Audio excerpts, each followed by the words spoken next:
Bonjour, et oui c'est Mister Dago, toujours fidèle à son poste pour vous accompagner dans vos apprentissages.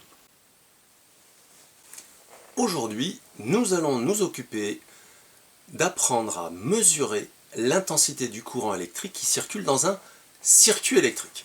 Nous avons vu que le courant électrique c'était un phénomène qui circulait dans le circuit électrique, qui partait de la borne plus du générateur ou la borne plus de la pile, pour rejoindre la borne moins.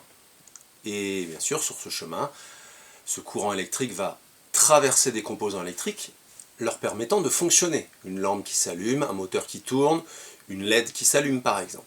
Le problème, c'est qu'on ne sait pas déterminer la quantité de courant. Mais cette quantité de courant, c'est ce qu'on appelle l'intensité du courant électrique. Alors l'intensité du courant électrique, c'est une des grandeurs importantes de l'électricité. Et comme toute grandeur, il faut savoir que cette grandeur physique a une notation, une unité et un instrument de mesure. Alors l'intensité du courant électrique, on la note I comme intensité, c'est pas très original. Cette intensité s'exprime en ampères, en hommage bien sûr à Monsieur Ampère qui a travaillé sur les phénomènes électriques au 19e siècle. L'ampère, ça s'écrit A, c'est le symbole de l'unité. On utilise aussi bien sûr des sous-multiples ou des multiples, ce qui va nécessiter donc de faire des conversions. On fera des conversions au cours de l'expérience. Et ensuite, comme toute grandeur physique, elle se mesure. Alors, l'intensité du courant électrique se mesure avec cet appareil. Alors ça, c'est ce qu'on appelle un multimètre, je vous présente un peu plus près, qui a plusieurs fonctions, et une des fonctions, c'est de mesurer l'intensité du courant électrique. Alors, comment on utilise l'ampèremètre dans un circuit? Il faut savoir que l'ampèremètre se branche en série avec le composant électrique qui nous intéresse. Donc en série, ça veut dire à la suite du composant, ou avant le composant, ça revient au même. Voilà, ça c'est une première chose.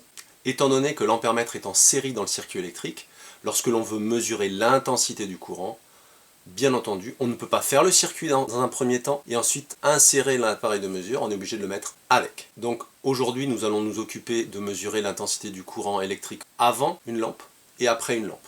Le schéma, je vous le propose ici et nous allons travailler avec. Alors l'ampèremètre, si on le regarde de bien près, on voit bien que sur cet ampèremètre, il y a plusieurs cadrans. Cadran bleu, cadran vert, cadran rose. Donc nous, on va travailler sur le cadran rose. Je refais un petit zoom. Voilà. Et on voit qu'il y a plusieurs bornes. Il faut savoir une chose, c'est que le courant électrique, il circule dans le circuit. On sait qu'un dipôle a deux bornes. Et bien l'ampèremètre, il a deux bornes. Donc on voit qu'il y a deux bornes sur la droite, une qui s'appelle 10A, une qui s'appelle MA, et juste à côté, on a une borne qui s'appelle COM. Mais la borne d'entrée, c'est la borne jaune, soit 10A, soit MA, et la borne de sortie, c'est le COM.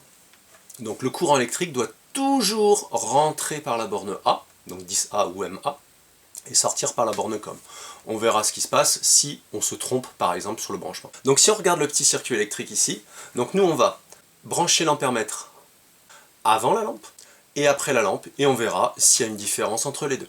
Dernière chose, on voit que sur le cadran, il y a plusieurs valeurs sur la partie rose. Alors, je vais regarder. Nous avons donc 10A qui est écrit en rouge, et ensuite on a 20M, 200M et 2000M. Qu'est-ce que c'est que ces petits M? M ça veut dire milli, donc 20 milliampères, 200 milliampères, 2000 milliampères, donc nécessité, comme je l'ai expliqué tout à l'heure, de réaliser des conversions. Allez, c'est parti. Le plus est relié à la borne 10A de l'ampèremètre, le COM à la lampe, et la lampe revient à la borne moins. Alors, sur le calibre 10A, on voit 0,09 ampères. Est-ce que c'est le calibre le plus adapté? Qu'est-ce que c'est que le calibre? C'est la valeur maximale qui peut être mesurée.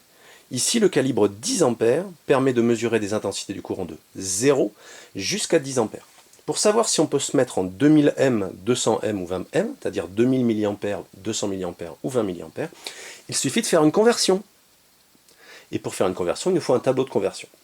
Voici le tableau de conversion. Vous voyez que le tableau de conversion que nous avons ici ressemble beaucoup à celui qu'on connaît pour les longueurs. En longueur, on a millimètres, centimètres, décimètres et mètres. Ici, on a milliampères, centiampères, déciampères, ampères. Alors nous, on n'utilise que milliampères et ampères, mais il faut bien donc conserver les autres colonnes. Comment on fait pour convertir? C'est très simple. Vous prenez la virgule, vous la mettez dans votre colonne de départ. La colonne de départ, c'est en 10 ampères. Donc ça sera donc, la colonne de départ, c'est la colonne ampère. On met la virgule et on met le 0. On remplit. Et ensuite, si on veut savoir si on peut mesurer sur le calibre 2000 mA, ben on va décaler la virgule jusqu'à la colonne milliampère. Et en décalant la virgule, on se rend compte que 0,09 ampères, ça fait 90 mA.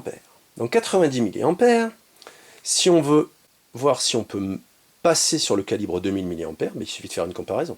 Le calibre 2000 mA, on peut mesurer de 0 jusqu'à 2000 mA.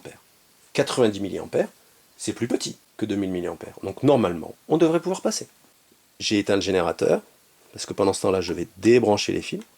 Je vais passer sur milliampères, et je vais commencer par 2000. Et j'allume. Là, on voit 0,90. C'est pas 0,90, c'est 0,90, donc c'est bien 90 mA. Le 0 du début n'est qu'un 0 d'affichage. Donc, on voit bien que l'on peut mesurer sans aucun souci. Est-ce qu'on peut passer sur 200 mA? On réfléchit. 90 mA, c'est comment par rapport à 200 mA? C'est plus petit, donc ça veut dire que je ne vais pas dépasser la valeur maximale autorisée, donc je peux le faire. Je passe sur 200, et qu'est-ce qu'on voit? 89,3. Donc on se souvient de cette valeur parce qu'on la comparera avec les valeurs. La question qu'on va se poser, c'est comment on fait une mesure finalement?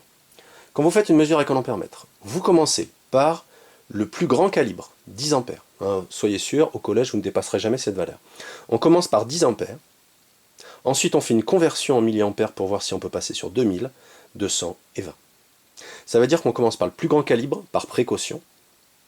On commence par le plus grand. Et ensuite, on diminue jusqu'à trouver le calibre le plus adapté. Parce que vous avez remarqué que la valeur a gagné en précision. On a une virgule maintenant qui apparaît ici. Donc le calibre le plus adapté, c'est celui qui donnera le maximum de précision et qui, bien sûr, acceptera, entre guillemets, la valeur. Donc, quand vous choisissez le calibre, il suffit de choisir le calibre qui est juste au-dessus de la mesure. Mais on n'y va pas comme ça au hasard en se disant « Est-ce que je peux le faire? Je le fais. Ah mince, finalement je ne pouvais pas. » Donc ça se prévoit. Alors qu'est-ce qui se passe quand même si vous vous mettez sur un calibre qui n'est pas adapté, c'est-à-dire qu'il y a un calibre qui est trop petit pour la mesure? Je vous le montre rapidement. Imaginons que vous alliez trop vite. Si je me mets sur le calibre 20, donc 20 normalement c'est pas adapté étant donné que 20 c'est plus petit que 89,3. Regardez ce qui apparaît. Et je vais le faire rapidement, je vais rester qu'une seconde dessus. On a un 1 qui apparaît. Le 1 ne correspond à rien, strictement rien. Donc pourquoi il y a un 1 qui est apparu? Parce qu'on a dépassé la valeur autorisée. Et si vous restez trop longtemps, votre ampère-mètre, il va être endommagé. Donc bien sûr, on n'endommage pas l'appareil. C'est pour ça qu'une mesure, ça se prévoit. Le seul hasard de mesure qui existe, c'est sur la première, mais comme je vous l'ai dit, on ne vous fera jamais manipuler des valeurs d'intensité de 10 ampères. Maintenant, je vais faire la même chose avec l'ampère-mètre après. Voilà, j'ai effectué le changement, donc le plus est relié à la lampe à la borne MA, et la borne COM au moins. Donc le courant électrique traverse la lampe, il va rentrer par la borne MA de l'ampère-mètre, et il va retourner au générateur. Donc l'ampère-mètre est bien traversé par le courant électrique. 89,5. Vous voyez, on est sur des valeurs quand même assez proches.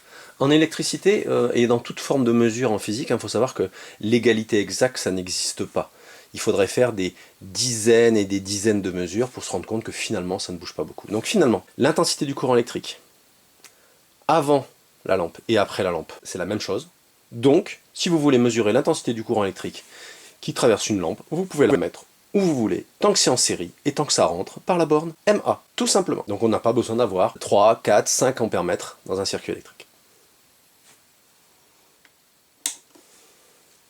Qu'est-ce qui se passe si par exemple on se trompe sur le sens de branchement de l'ampère-mètre, c'est-à-dire qu'on fait rentrer le courant électrique par la mauvaise borne, c'est-à-dire que je la fais rentrer non pas par MA mais par COM. On va le faire, j'éteins le générateur, j'inverse les bornes.